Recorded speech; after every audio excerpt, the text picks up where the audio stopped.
करने के लिए मैं खड़ा हुआ हूं। माननीय अधिष्ठाता महोदय, यह विधानसभा जब से चली,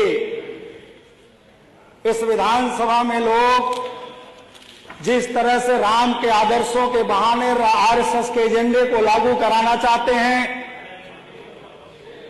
जो विधानसभा गांव, गरीब, किसान, नौजवान के सम्मान के लिए बनाई गई, जहां पर नौजवानों के सम्मान की चर्चा होनी चाहिए, बड़ी चालाकी से कुछ चंद्र सरकार के लोग आरएसएस के एजेंडे को जिस तरह से लागू कराना चाहते हैं, बहुत ही दुखद है।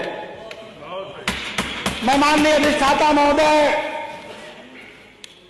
सत्ता पक्ष में बैठे कुछ हमारे सबरी परिवार के लोग भी हैं, जिन्हें याद दिलाना चाहता हूं, किसी देश के अंदर बाबा साहब डॉक्टर अंबेडकर जैसे लोगों को शिक्षा नहीं ग्रहण करने दिया गया और गंदा पानी पीने के लिए मजबूर किया गया। ये वही देश है जहां पर बाबा साहब डॉक्टर अंबेडकर ने मेहनत करके सबरी की संतानों को सम्मान दिलाने का प्रयास किया था। मैं आज बड़ी जिम्मेदारी से कहना चाहता हूं कि जिस राम राज्य की बात कही जाती है, कबीरदास का एक दोहा है, गुरु गोविंद दो खड़े काके पलागू पाए, अब बलिहारी गुरु अपने गोविंद दियो बताए। लेकिन इस सरकार ने ओपीएस ओल्ड पेंशन को आज तक स्वीकार नहीं किया, जिस गुरुओं को के माध्यम से हमें ज्ञान हासिल होता है। वो सड़कों पर लाठियां खा रहे हैं, संघर्ष कर रहे हैं, लेकिन आज तक सरकार को उसका ध्यान नहीं आया। हम जब शिक्षा मित्रों का सवाल उठाते हैं तो सरकार कहती है कि इसमें माननीय न्यायालय का आदेश है। मैं सवाल करना चाहता हूं अधिष्ठाता महोदय, आपके माध्यम से सरकार का, कि न्यायालय ने कभी मानदेय बढ़ाने से इनको नहीं रोका है। अगर ये चाहें तो इस बजट में इंतजाम कर सकते हैं शिक्षा मित्रों को मानदेय बढ़ाने का, लेकिन उस पर इन्होंने कोई विचार नहीं किया। ये जाति जनगणना पर विजन क्यों नहीं देना चाहते? चूंकि इनको पता है कि जिस दिन जाति जनगणना हो जाएगी, उस दिन जातियों को लड़ाकर इनको वोट लेने का मौका नहीं मिलेगा, इसलिए जाति जनगणना नहीं कराना चाहते हैं।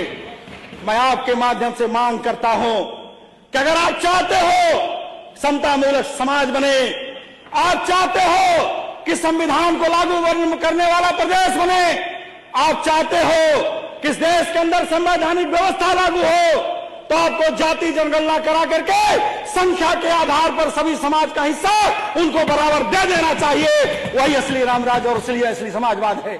मैं माननीय अधिष्ठाता महोदय, बहुत लंबी लंबी बातें लोग करते हैं और ऐसी बातें करते हैं, जबकि मैं बड़ी जिम्मेदारी से कहना चाहता हूं कि आरएसएस का एजेंडा है कि देश गरीब हो, गांव गरीब हो, गांव अशिक्षित हो। चूंकि इनको पता है कि गरीब और अशिक्षित व्यक्ति को गुलाम बनाना सरल है, और जिस दिशा में ये आपका बजट ये बताता है, ये बजट बताता है कि आज ये देश को, प्रदेश को गरीबी की तरफ ले जाना चाहते हैं, ये अशिक्षा की तरफ ले जाना चाहते हैं, जिसका सीधा साधा उदाहरण है। आप शिक्षा के क्षेत्र में देख लें, आप किसानों के क्षेत्र में देख लें, इन्होंने कोई बजट का इंतजाम नहीं किया। आज तीसरा बजट इन्होंने प्रस्तुत किया है। दो बजटों को हमने देखा है, दोनों बजटों में ये ऊर्जा के क्षेत्र में कहते हैं, आज तक गांव के अंदर किसी भी विधानसभा का कोई साथी नहीं बता सकता कि उनके यहां ट्रांसफार्मर की कोई क्षमता वृद्धि हुई हो। आज तक गांव के अंदर एक भी सड़क का निर्माण नहीं हुआ। आज तक ये बात सबके विकास हो सकता है कि आपको अलग से बजट मिलता हो, लेकिन हम सभी जितने विपक्ष के साथी हैं, अगर आप कहते हो सबका साथ सबका विकास, तो हमारे भी क्षेत्र का विकास होना चाहिए। अगर आप इस बात की चर्चा करते हो, मैं माननीय अधिष्ठाता महोदय, मैं चूंकि समय कम है, इसलिए मैं अपने क्षेत्र की तरफ आपको ले चलना चाहता हूं। ये 2025 के कुंभ की बात करते हैं, मैं आपको बताना चाहता हूं 2012 का कुंभ आदरणीय अखिलेश जी की सरकार में हमारे नेता की सरकार में हुआ था। अब बड़ी जिम्मेदारी के साथ कहना चाहता हूं कि जो काम उन्होंने इलाहाबाद जनपद के अंदर कराया। इस सरकार ने केवल कुंभ के नाम पर बजट का बंदर बांट किया, आज तक कोई काम कराने का काम प्रयागराज में नहीं किया। मैं अधिष्ठाता महोदय, मैं कहना चाहता हूं, जब हम विधानसभा के अंदर खड़े होते थे घटना याद आती है, जब 27% रिजर्वेशन की बात होती है, जब मंडल की बात होती है, तब इनकी तरफ से कमंडल की बात शुरू कर दी जाती है, क्योंकि इनको मंडल को दबाने का प्रयास किया जाता है। याद करते हुए नेताजी को श्रद्धांजलि देना चाहता हूं कि नेताजी ने उत्तर प्रदेश के अंदर सिर्फ 27% आरक्षण नौकरियों में नहीं दिया, बल्कि शिक्षा संस्थानों में लागू करके गांव के अंदर नौजवानों के अंदर शिक्षा में ताकत लाने का काम किया था। और माननीय अधिष्ठाता महोदय, मैं अपने क्षेत्र के विकास की तरफ आपको ले जाना चाहूंगा।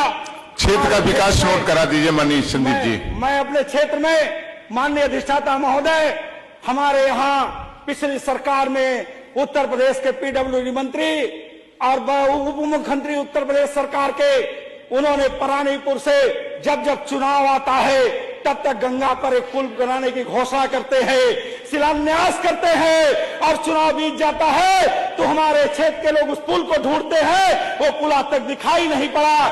मैं मांग करता हूं कि उस पुल को हमारे क्षेत्र में परानीपुर से जो बनारस रोड को जोड़ने का काम करता है, उस पुल को बनाने का कष्ट करें। एक सड़क हमारे यहाँ करसना विधानसभा के साथी विधायक बैठे हैं, जो उनके क्षेत्र से निकलकर मेरे क्षेत्र से होती हुई विंध्याचल को जाती है, मैं उसको स्टेट हाईवे बनाने की मांग करता हूं। इतना ही नहीं, हमारे क्षेत्र के अंदर तमाम धार्मिक स्थल हैं, मैं आपसे मांग करता हूं कि उनको धार्मिक स्थलों को पर्यटक स्थल में चयनित करके उनका विकास करने का काम करे। मैं आपके माध्यम से एक बात कहते हुए मैं अपनी बात खत्म करूंगा। ये जो आरएसएस की मंशा है देश को गरीब बनाने की, आरएसएस को मंशा है आरक्षण को खत्म